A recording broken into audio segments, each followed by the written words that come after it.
answer. Get ready for me, love, cause I'm a count. I simply gotta march, my heart's a drum. Don't bring around a cloud to rain on my parade. Well, y'all, welcome. Today is going to be super fun. We've got Dave Caperton as my guest. He and I met. We both did a comedy show together, and I laughed so hard. I said, this guy is hilarious. So we're just tickled to have him as our special guest, a guy who came from education and has transitioned into stand-up and conventions, and he's available for booking, and we all love to be on the platform sharing joy as Dave does. But I also want to encourage you all to sign up for my newsletter, janeherlong.com. If you go to the bottom, you'll see sign up for my newsletter. And if y'all are interested, you know, we got Christmas coming up. I've got my sweet tea book. I've got some comedy that's on Sirius XM. My speech, Don't Throw Tomatoes at My Field of Dreams. I love this book. People use this for Bible study. And my heart book I wrote in memory of my mama, which will make you laugh, Bury Me With My Pearls, and my little cute little book, Bare Feet to High Heels. But go to my website, and if something you're interested in, I would love to share it with you. So y'all get ready today. This is going to be good. Dave is one entertaining individual. So we are so tickled to have him with us. So let's get started. Hey, Welcome. Jane. Thank you. Gosh, I'm tickled. Yeah, me too. And you're looking clear, and I think everything's working so far. So Yay. Hey, Elon. Yes, honey, I don't want to go back to that funeral home. I don't know. That had a certain panache. I just, there's a, you had your little casket paperweight. Yeah. Oh, yeah. That was proof right there. That was proof. Sometimes a little weirdness is a good thing. So well, I told you in this little town. Of course, I'm in the South, and you're Midwest. Is that correct? I am in Midwest. I'm in Ohio, but I wanted to get in the spirit of things. So I want you to see. I got myself some sweet tea. So. But did you get your crown? There you go. See, don't have a tiara. Crown. No. Yeah. No, honey, this is a crown. This ain't no tiara. I know that's a crown. That's your Miss South Carolina pageant. Was that it? Yeah, that's sad. Look at that. Yeah, it's real in my mind. Yeah. That's beautiful. It's so funny. I had a friend come and fix our house, and because I'm not good at that, and she put all my little tiaras, because I have more than one. I'll let that sink in. It's kind of sad though. She got a credenza and she had all these crowns and she came in. She couldn't wait for me to sit in the little Chase lounge. I mean, Thomas surprised me. I couldn't believe she flipped this house. It was like Magnolia, whatever the chick's name is that does all the right. Yeah, on steroids. Joanna and that's it. Yeah, and she said, "Do you like your credenza? Do you like your Chase lounge? What are you doing?" And I said, "I'm Windexing my crowns." She said, "What is sick?" I said, "I know." So, we got to find humor. And really, Dave, I'm telling you, when we were both at National Speakers and we both did comedy night, and you were so blasted funny. I could not wait to get you on the show. And you were great. So you got to kind of reminisce a little bit. A lot of our folks are Jeannie was their go-to on Saturdays at noon. So we talked a little bit before the recording, and the show. So tell us a little bit about how you saw Jeannie first and your impressions of her. Well, I've been in this business for a very long time. I've been around NSA, much less of that time, but even before I'd ever joined NSA, I knew Jeannie Robertson. Everyone knew Jeannie Robertson. And so, for me, there was a little bit of a little starstruck first time that I saw her actually in person walking out. I was like, "Hello, Jeannie." And like, she really is tall. But she was every time that I ever had any interaction with her, it was brief, but it was always, she was so kind, very gracious. My wife actually spoke to her at every single conference because my wife, Susanna, she'll come with me to every conference, but she doesn't attend, doesn't register. So she hangs out at the lazy river. And she said, there was never one in all the ones that we went to that she said, I didn't run into Jeannie at some point and had a nice conversation with her. So, that just lets you know how gracious she always was and how approachable. And so, when I saw her, we were at that Caesar's Palace, 2021, was it? I think. Yeah, I think that's right. And that was her last time to be on stage. And of course, they didn't record it, did they? I think that was done without any recording. And so if you were in the room, you had something very special to remember. And I tell you what, that she not only hadn't lost a step, she was as funny, as engaging, as masterful in that setting as I had ever seen her. And so thank God for YouTube, and we have in her DVDs and those kinds of things, because she, as you had Tony Meredith on, you can still enjoy Jeannie, and she left a real legacy of laughter.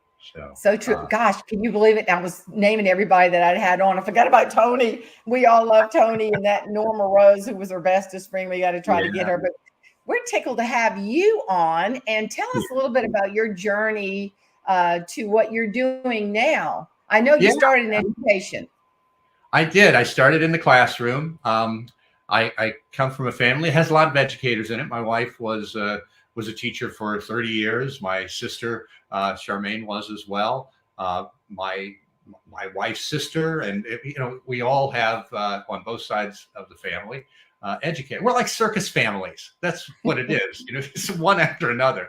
It's like he's a fire eater. He's the one without the eyebrow, so that's what he does. So we were all educators, but I always had that little itch. I wanted to perform. My mother was always very funny. There were people in my family who were just naturally funny. And I was the youngest of three, Jane. And when you're the youngest, and I was the only boy. Are you? Yeah. And we get a lot of attention, right? We don't get nothing, even the dirty pacifier. First one's sterilized, second one's, it doesn't look too dirty. The third one, just cram it in her mouth and shut her up. Oh, I heard Seth Meyers one time talking about, he says that third kid has learned from the other two. And he said, they are so advanced. He said, they're out. He says, you make your kids a smoothie. He said, by the time you got your third kid, they're making their own smoothie. They're climbing up on a stool with bananas, and they're using a blender that they bought with their own money because they have their own job. So, I thought, that's hilarious. It's kind of true. But I also got a lot of attention from my sisters and all, because so I thought I was probably funnier than I was. So finally, one day when I was already in teaching, I wanted to go on stage, and I started doing stand-up. And I did stand-up in little clubs doing competitions, and then I began to work as an opener and sometimes middling. And I didn't tour a whole lot, but I did a whole lot of local events. And so that led to an opportunity to get on radio. And so they brought me on as a weekly guest, and I would go do about 5 minutes of comedy with one of the drive time radio programs. And then I go off and teach my classes. And so I met a fella, Phil Sorrentino, and he had a company called Humor Consultants, and he developed training and keynotes for organizations to help make work more fun. And so we met through the radio, and he said, Dave, you do what I do. You make people laugh and you help them learn. And that's what we're all about. And he said, maybe if there's something that I can't do, you could.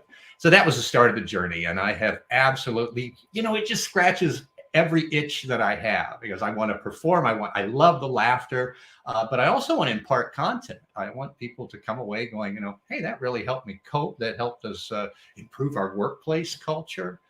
So it's been great. It's been a wonderful journey. That's incredible. I love that. I have a kindred spirit with that because I feel like when people laugh, they can learn better, Oh yeah. and Great. it's just a way that we can help other people kind of get past their past and maybe have some levity and see the situation in a different way. But let me tell you this, you sort of have to know where you work and where you don't work. You know what I'm saying? Yeah. I mean, some humor does not translate into different. So I know for me, I really love staying in the South because of just the way I am. But for example, I have to tell you this quick. I was just in New York at Fashion Week. I was with a wonderful, wonderful group of women from this called Elysian Women. And I'm proud to be in that little group. But we had a fashion show and it was called Catwalk Fur Baby. But what they did was they got rescue animals from all over and they walked the runway with their pets. And darn if we didn't win first place for this New York City International. Yeah, at first I thought, say what? You gonna bring your cat or your dog? Are you kidding me? Because if you're in the South, you'd have a chicken, maybe a hog or something, just for fun. So now, is that the latest crown for your credenza? Have you? Yeah, I got a pig trophy too. My husband won it at the fair, but every time I make fun of it, he gets really upset. So I got to watch out for making fun of the pig trophy. Apparently, it's special. Yeah, don't do that. Somebody said, "Did you win a pageant for someone maybe who wasn't in swimsuit shape?" I went, "No, my husband won that at the fair. Thank you very much." But you weren't in swimsuit shape. Yes, that's how we gauge everything. Are you in swimsuit shape? No. That's like, don't go, or either sit by somebody on the beach who's not, so then you look better. That's just how we do it down here.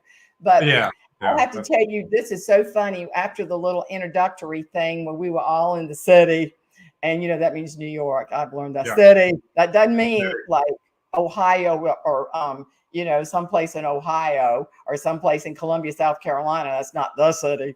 So New York got that one. So there was this very wonderful philanthropic woman. Well, I didn't know her, but I knew she was very generous. And so when I said, "Where do you live?" And I should have known that, because I didn't know that, but that's just my little Southern faux pas.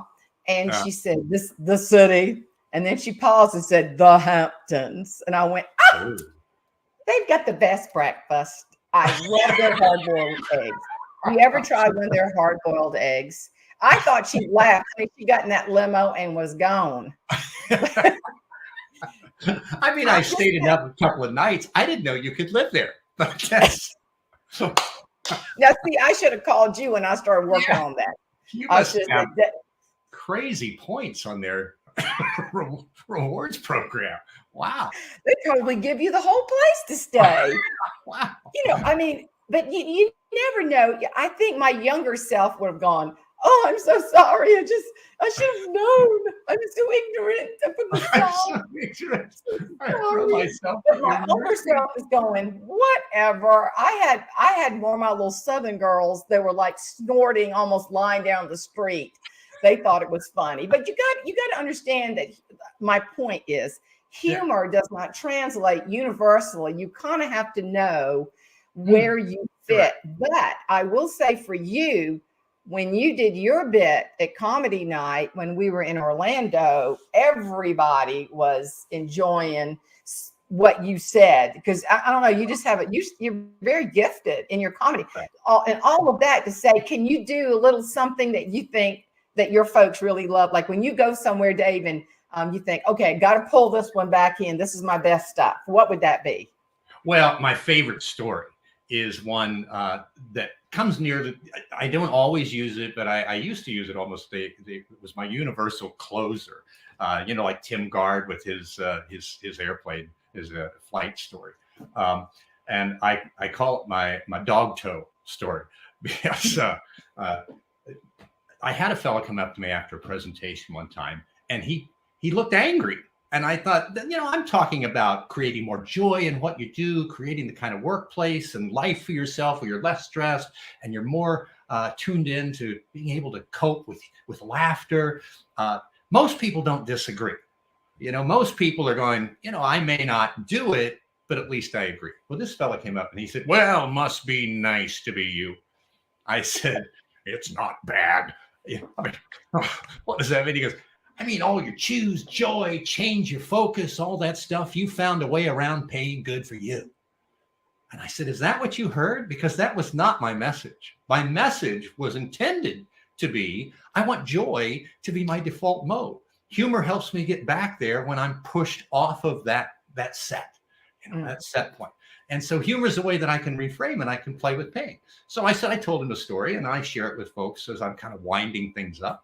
Then the first thing I will ask is, how many dog lovers do we have? Right? I mean, I know, Jane, are you a dog lover? Yes.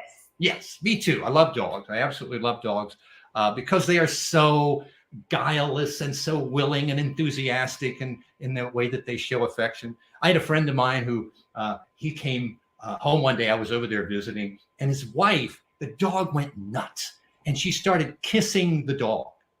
And I thought, you know, I love my dog. I am not kissing my dog because I saw my dog give himself a bath. So we do have boundaries, but he's kissing the dog. And he said, I think she's happier to see that dog when she comes home than she is to see me. I said, well, tell me the truth. When was the last time you licked her face when she came to the door? You do what that dog's doing. She will rub your belly too. Okay.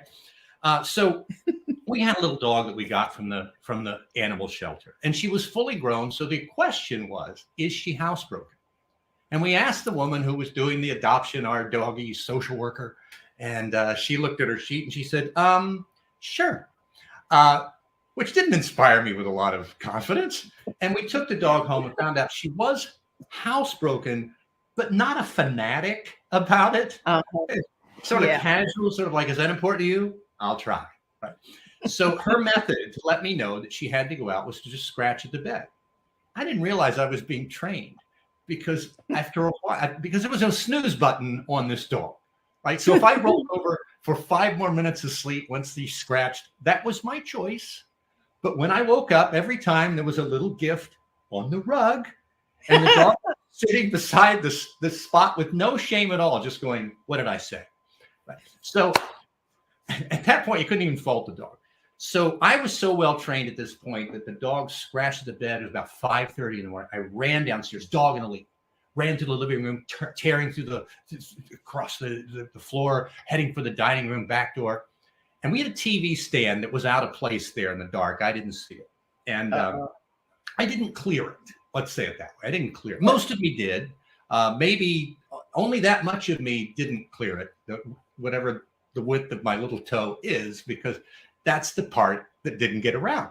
And there was a snap, and I heard it. And there was a delay. I didn't even feel the pain for a second. But when the pain got to my head, it is really hard to describe. The only thing I can tell you is until that moment, I had no idea I could speak Spanish. I was fluent in other tongues. I felt like, ay, caramba. My wife is a Spanish teacher. I think she woke up and understood every word I said. I think he hurt his foot. Now, I was thinking that man who came up to me that day, must be nice to be you. Wouldn't he have loved to have been there? Because he would have been on my couch with a bag of popcorn. And as I rolled around in agony, I said, hey, Dave, why don't you choose some joy? I know. Change your focus, Dave. What you've been telling us for the last hour. I couldn't have told you my middle name at that point because pain filled my world. And I told this story to a group of seniors one time at a hospital event. And this lady came up to me afterwards. She was so sweet. She said, but what happened to the dog? I said, I don't know.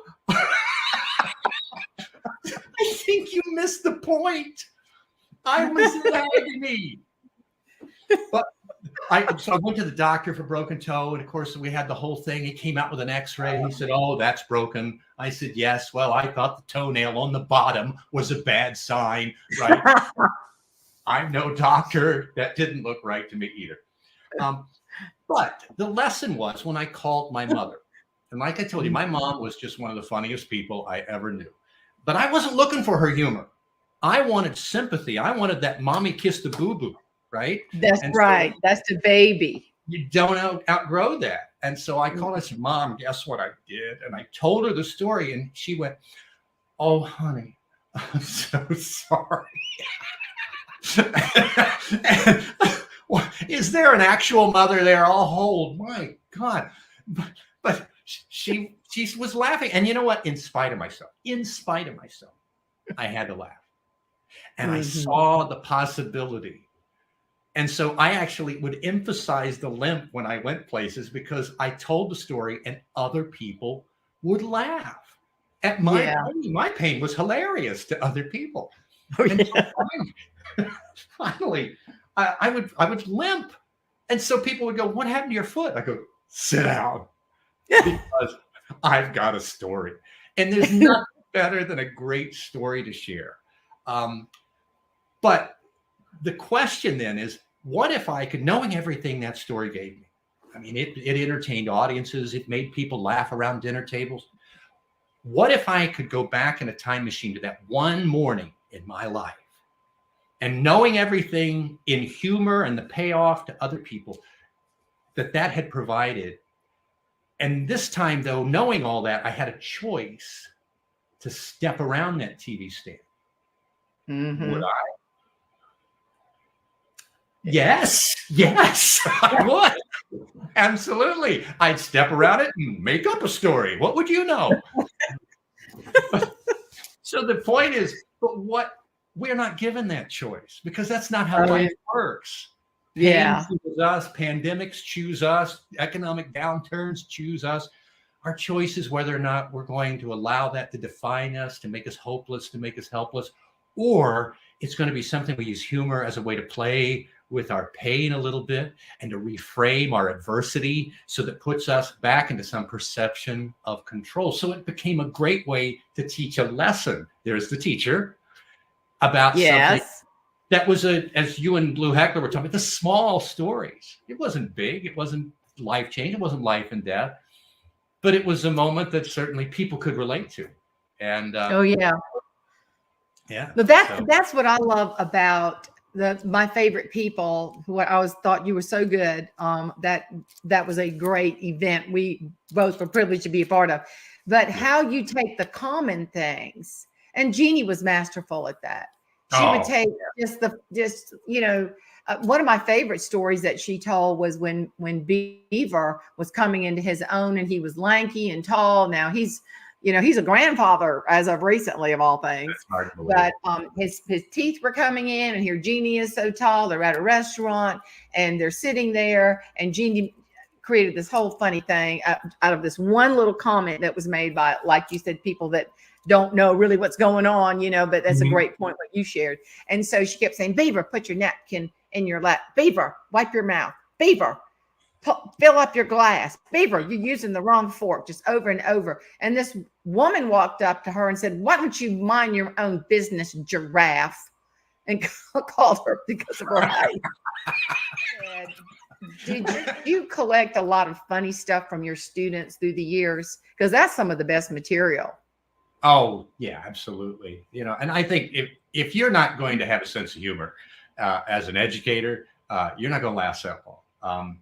You will crack up on the rocks, because, just being able to laugh. I found that so much of what was the moments that students remember weren't those instructional moments. They were the moments when they felt a sense of belonging. And, in that classroom, it was just always, you ran up against situations that you weren't prepared for.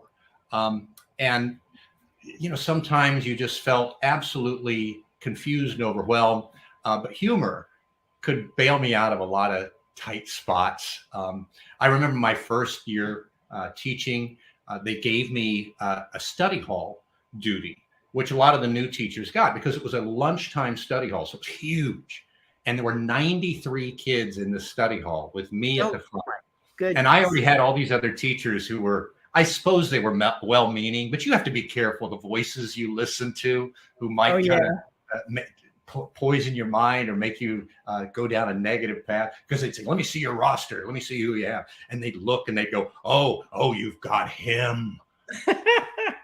no. And I would get scared. I'm like, is that bad? I'm like, no, I just didn't know he was out. That kind of. And so I was terrified. So I went into this thing, and I thought, you guys don't know who you're up against. I was one of the class comedians, so I know that what some of your tactics are. But man, they had come up with new ways to torture teachers, because in that room, because it was huge, and I could see those kids like we can see each other right now from here up, right? Because they were behind seats, so I couldn't see what they were doing with their hands, and they figured out that they could take their hands without any upper body movement and take pennies, and they would flip them toward the front at me. And I'm telling you, I don't know who their math and science teachers, they should have been proud of these kids, because they understood properties like trajectory and velocity. They could hit me from anywhere in that auditorium. I had one kid, I think he must have been in the second row, couldn't have been any farther away than that, hit me right here. You could actually see the Lincoln Memorial imprinted between my eyebrows for the whole afternoon. So I was losing my mind. And at first I tried to do the quick look, to try to catch them in the act. That never worked. They had a sixth sense about when I was going to make my move, but they saw that I was willing to play. And so they escalated. They switched to nickels. And those made more noise when they hit the ground. It was so much more distracting. It hurt worse when it hit me. And I began to lose my joy because you come in there, every teacher, I think, comes in with the right heart. They come in with the right, it's like, I'm going to make a difference. I'm going to make them create. I'm going to make them learn. It's going to be wonderful. And then you're dodging loose change. And they're like, you can go back to your foundations course. Like, they didn't teach this. What do I do here? But I got a perspective change, because when finally they started using quarters, I quit trying to stop them, because I was making $6 a day on average. So people's like, bring it on. Right, bring it on. It's like, pretty good haul today. That's pretty good. Or listen, it would be a whole lot better if they just threw quiet money. We like quiet money. When you throw the dollar bills, we got something. Yeah, I imagine you expect something different from me. So well, as a parent, I made so many mistakes. I just was not a good school mom. And I remember oh boy, that dog didn't hunt, point, get off the porch, nothing. And I remember having the list from my son saying they needed glue sticks. Well, I had glue sticks. I had a bunch, hot glue sticks, hot. Kindergarten. I know, how stupid was that? So, the teacher could have been my child. Seriously. I was an older mom, because it took me a while to get to motherhood. So I remember getting all those hot glue sticks and putting them in a Ziploc bag and taking them to her. And she just stared at them and looked and stared back. She said, in the South, when you want to say something catty, you sort of laugh through it. And she said, I don't think our babies are going to be using hot glue guns. And I very quickly said, oh, I am so sorry that your babies are not as advanced as my child. Oh, I tell you, I did not fit in. I got banned from field trips. Really? Oh yeah, I was so happy. It was the greatest day of my life. When it's because I talked in court. We're sitting in court, and some mother poked me and said, "Who did it?" I said, "Right here, ding, ding, ding. Here's the guilty party." So bailiff came and took me and made me sit by the teacher. I thought, how embarrassing. The rest of the class, they're sitting in the pews or whatever you call them, and I'm sitting by the teacher. And then he had this little teacher car, a little Prius, and I had a Suburban with trips. And so here he is in his little Prius, and we were at a light, and I raced him down Whiskey Road in Aiken, and I got called into the principal's office. And he said, "I have bad news." I said, "What?" He said, "You can't drive anymore." I went, "There's a God." Yes. God moves in mysterious ways. I'm so happy. I'm telling you. Well, tell me, what is your absolute, I know folks that are tuning in, they love laughter. And that was a funny story you told. And that is very profoundly true. and that how you have to look at something like that and reflect back and say, would I go through that again?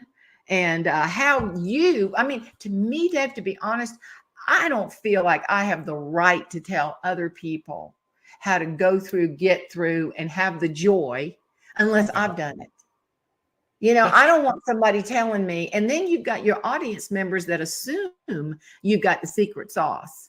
But the secret sauce is you got to completely, I call it doing the hokey pokey. You got to do the right thing, shake it off, and turn it around. Shake it off, turn it around. I love that. That's great. But yeah, I mean, that's one of the, humor has so many wonderful gifts to give us as a way to cope, as a way to reframe, as a way to cope with pain. I know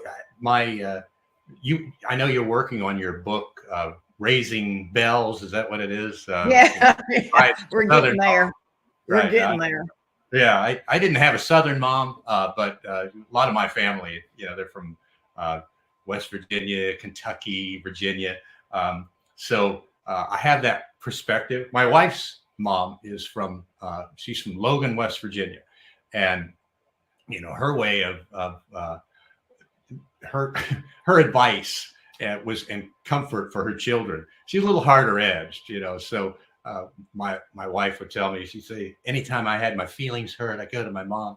She'd say, is it bleeding? Is the bone sticking out? And then get over it. So that was her advice. But she used to cook on these. I put it here because I wanted to show you this. See this? You got a black iron skillet. Oh yeah, honey. Yeah, I got about 5 of those things. This one was my mother-in-law's, and it is from what is it? Florence, Alabama. It's Martin, and so that was actually, I think, it's from the 1920s. This thing's 100 years old. Oh man! Her grandmother, and so she cooked with it for a long time. She's now in assisted living. Thank God she's still with us. But when she got too old to cook and use those heavy skillets, she said, now I know you want to use, you like to cook, and we do. We love to cook, and I love Southern cooking. I mean, I love what she'd call hillbilly cooking, but there's a lot of crossover, So we're raising tomatoes here, Jane. So I've got my fried green tomatoes. Oh, look at that! That's good. Oh, yeah, it is. Those are pretty. Yeah. So so she gave us one of those, the skillet here, and I said, man, I am making us one of your mom's famous hillbilly breakfasts. And of course, we know what this kind of cooking is. Southern cooking, her Appalachian cooking. It is fat, it's salt, it's cholesterol, and it is fantastic, right? I think the family crest is like 2 iron skillets over a field of Lipitor capsules. It's just, but it is so good for your soul, right? Got to get greased up every now and again. Got to get greased up every time, man. Got to get greased up. Yeah. I love that. And you don't even really wash them ever. I mean, do you? I mean, you just almost never wash them. It's very rare. No, you never put soap in it because stuff sticks. Right. And you call it. Well, that's seasoning. And I said, seasoning. This is seasoning from the Coolidge years. Okay. So it's the whole seasoning. But that's so funny. Go ahead. I'm sorry. I said, my friend Charles Petty has a line. He's from North Carolina. He's a great guy. But he said that when I was a little boy, we didn't have no cholesterol. If we had had it, Mama would have probably fried it. It would have been delicious. Absolutely. It would have been beyond delicious. But that's so funny. Our Southern cooking, the way they say, describe Southern cooking. I said, we're going to see Jesus first. That's exactly what it is. We're going to see him before y'all do. Yeah, that's true.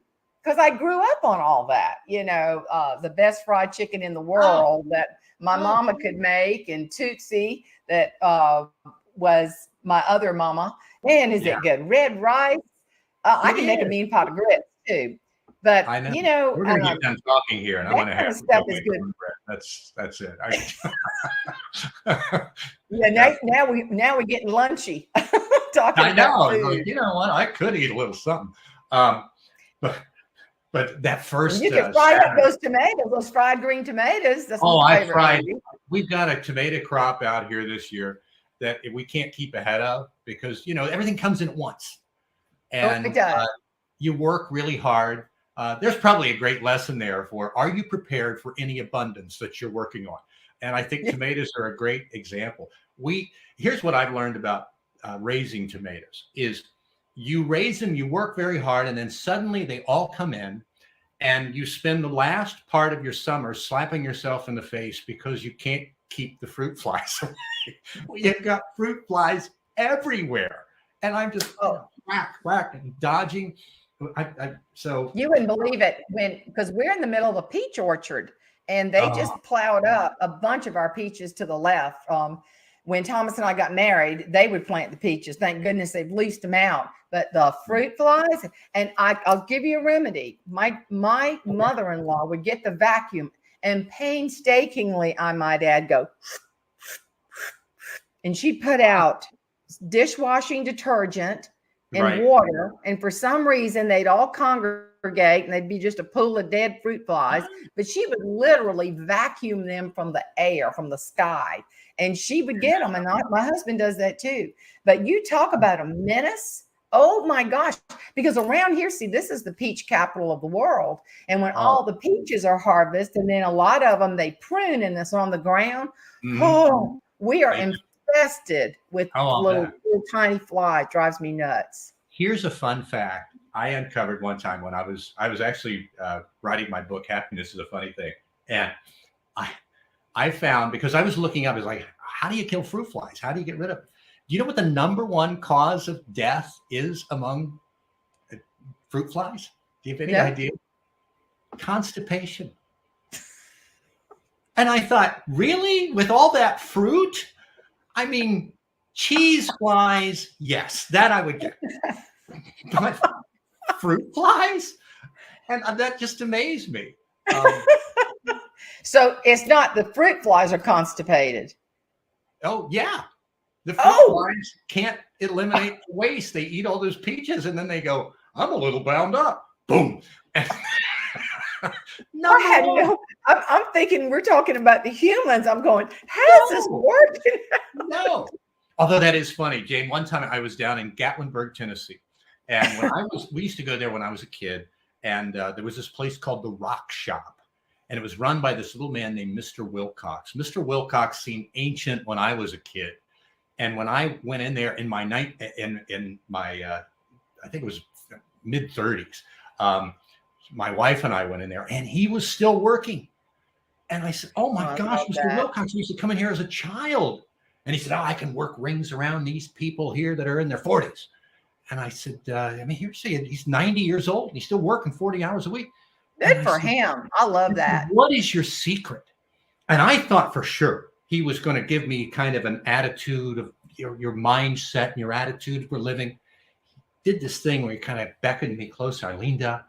He said, elimination is the key. I said, elimination. You mean? He said, oh, yeah. He goes, my wife would hold it. And I told her and she died.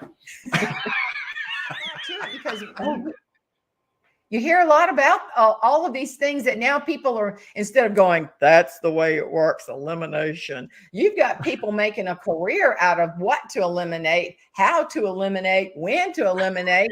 And frankly, I am not prepared for this kind of transparency. I'm sorry. I'm not. Listen, when you live in the South, you sitting on the front porch with your relatives, and honey, they just feel it. They'll just tell you right now. I remember we had our Miss South Carolina reunion, and one of our older Miss South Carolinas is absolutely hilarious. And all these little precious little tween girls that have won Miss South Carolina's teen, blah, blah, blah, were all at the luncheon. And she gave them all a lecture about what to eat, how to take care of being a female, how to take care of all of that. And they were like this. They looked like somebody shot them out of a cannon. And here I am taking notes going, thank you so much. I'm saying, wait a minute, I need another page, and flip it,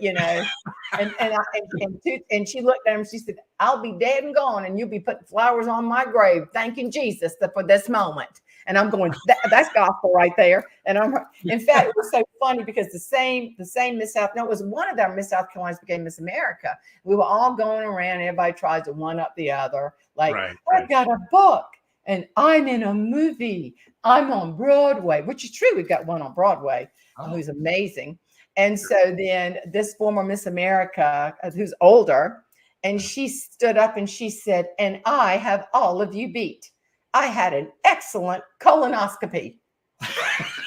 And everybody went, and all the older ones going, whoop, yay! You know, all the younger ones going, what did she say? And it's funny though. You know, we get older and all of a sudden, all the funny things that we heard our relatives talk about, we're trying to remember, like, what did he say that works for that? Or I know. Oh my gosh. But it's old person talk, but it will be relevant sometime. It'll be my granddaddy, he smelled like turpentine. He just would bathe in turpentine. He lived to be 97, so maybe I better fill up my tub with some turpentine. I know. I love the home remedies, the things that you just, there's so many things I don't understand. But you know what? There's some wisdom in a lot of those old remedies. Now some of them are a little weird. You know, he's like, bury a potato at midnight. That's but I've had some folk remedies that have gotten a little like, I don't think so. Yeah, but some of them really seem to have some currency and some some reason to. So yeah, but you get older and then these things do become relevant. I get together with friends of mine now. Tomorrow is my birthday, Jane. Happy birthday. Well, thank you very much. It's a nice way to celebrate. But every year you get older and you kind of think, well, this is the year I'm going to make changes and all. Now I get together with my friends I knew from high school, and somebody says, "What's new?" And we're all pointing to knees and hips and shoulders. This is where we are, and so I'm doing these old guy things now. I'm just, but I'm embracing it, right? We were playing a game with my niece and two nephews, and it was a trivia game. And she looked at me and she said, "Uncle David, I don't think you should play." And I said, "Well, why not?" She said, "Well, because this is like current entertainment questions and things." And she said, "And you're old." And I said, "Oh, that's hurtful." And I said, "I try to keep up and stay plugged in." And she said, "You know about like pop culture?" I said, "Sure." She goes, "What do you know about hip hop?" I said, "A lot." She said, "You know a lot about hip hop?" I said, "Yeah." She said, "What do you know?" I said, "Well, I know mine does it all the time. I think the cartilage is gone." And they just go like this. Really? It was really? You get the eye roll. Really? But it is though, what I'm seeing in our culture is the need for laughter. And I think that going back to what Jeannie did on her back porch show was so relevant for so many people. They just, it's like, we should call this happy hour because, there's a lot of stuff I don't know about you. I've been looking at the news going, so Mexico has shown us aliens. Have you seen the aliens from Mexico? I have. I saw them. Well, that's the weirdest looking thing. And then at a football game, a pro game, they had the AI robots sitting there. And I'm thinking, what's more weird? The aliens that they say or these AI robots sitting in. Of course, now you have to think about the AI fans. They ain't gonna cause a big fight or throw popcorn or Coke at you or a beer.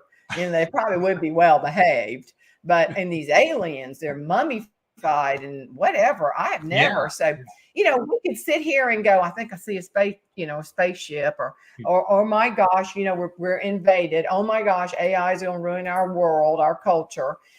Or we can look at that and put on our humor eyes and just say, what are we going to do about it? It is what it is. Right. So try to find, respectfully try to find something funny.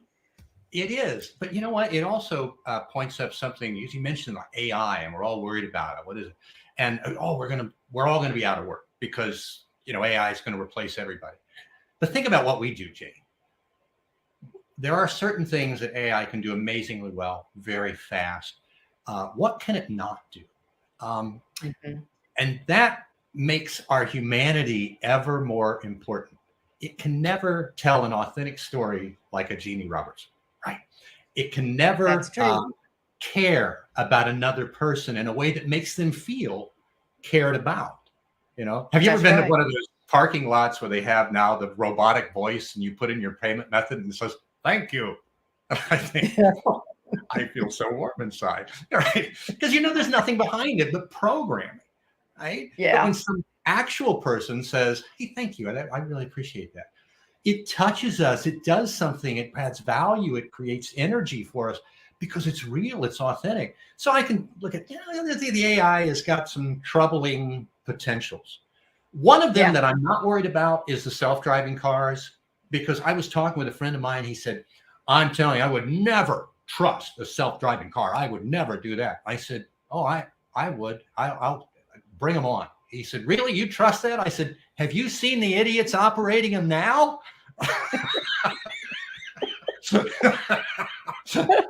Let's have the robots. Yeah, no kidding. I've got my cousin Joe Ben. He's got a car dealership, and he swears he says the greatest thing in the world. You put in your GPS coordinates, if you only interstate, and just go Yep. hello. Yeah, But I'll be there soon. it's getting really popular. But speaking of that, Thomas read something to me.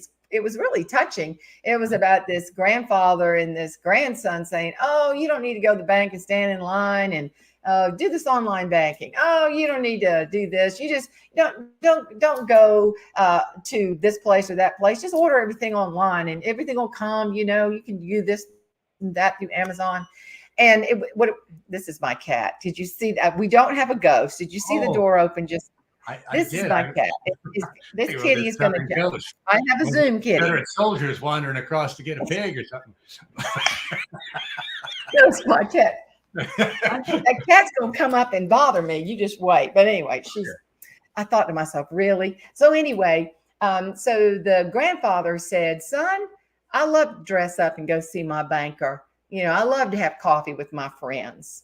Yeah. And the most touching part, he said, at your grandmother's funeral, all the folks from the community came because they knew us, they loved us, and they supported us.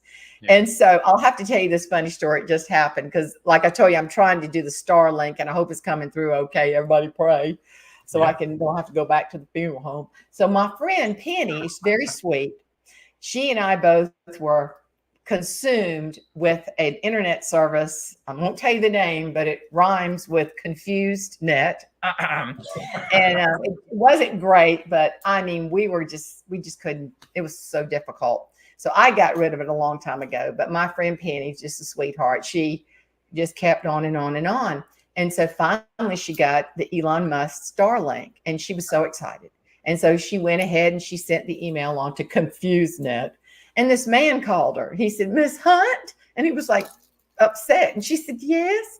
He said, we've been together for 20 years.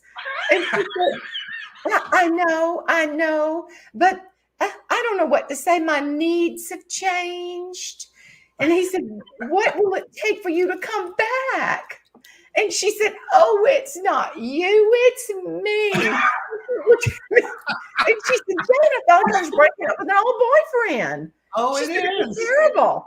But I mean, it went on and on and on. And she said, I just need to feel a better connection. It just went on and on. Finally, he said, who's the new person? She said, I don't want to hurt you.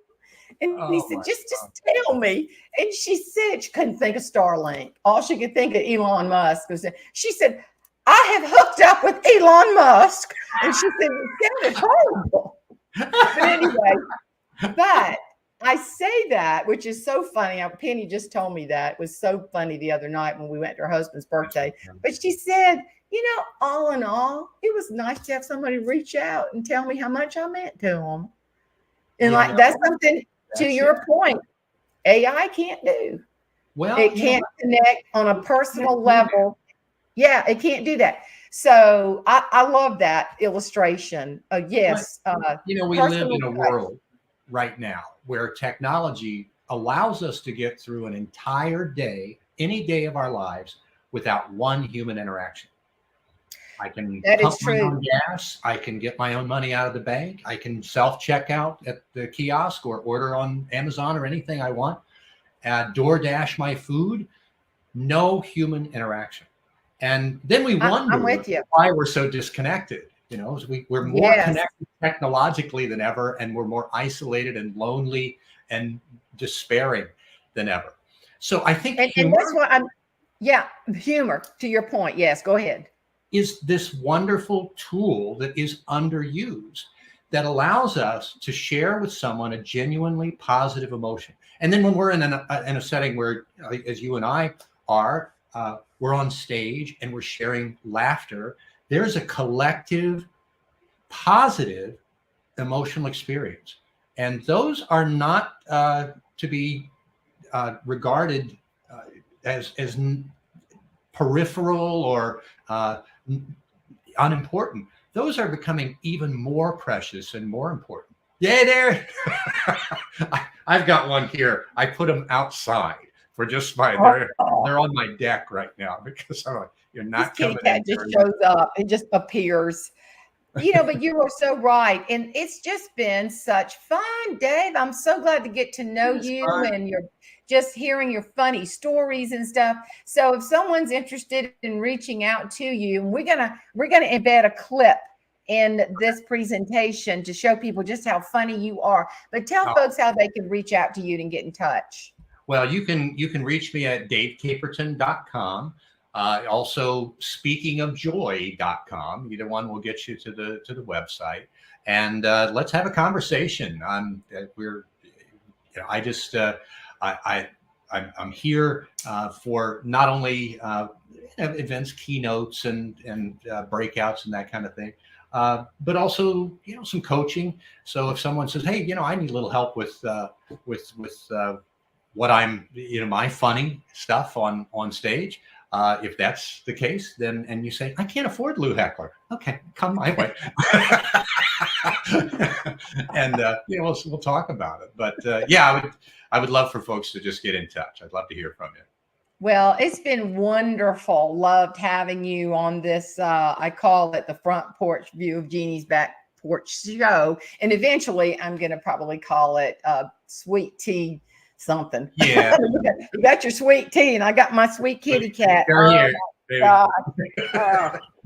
My little rescue cat. Yeah, there you go. And listen, I'll put on. Yeah. Oh, there you are. There you are. Yeah. And by the way, I wanted to tell you how much I enjoyed your song at Influence. That was so much fun. And I've been telling everybody, Jane Jenkins Herlong, open for me. Bless your heart. I have to follow you. I can tell everybody you closed for me. I'll take that. I tell you, I know. That was so much fun. And we all love to get together. And I know you're part of the laugh crowd with our national speakers. Yeah, kind of NSA or something. Yeah. And I want to get more of those folks on here. So because everybody just needs to lighten up. They need to laugh. I mean, I told that funny story about being in New York and, like I said before, I'd crumble and, wonderful people that maybe don't understand our sense of humor. That's okay. We all come from different places in the country, but we all have one thing in common. We want to share the joy. We, as you most appropriately have shared with us today, Dave, thank you. I've just loved it. Thank you, Jane. I appreciate it so much.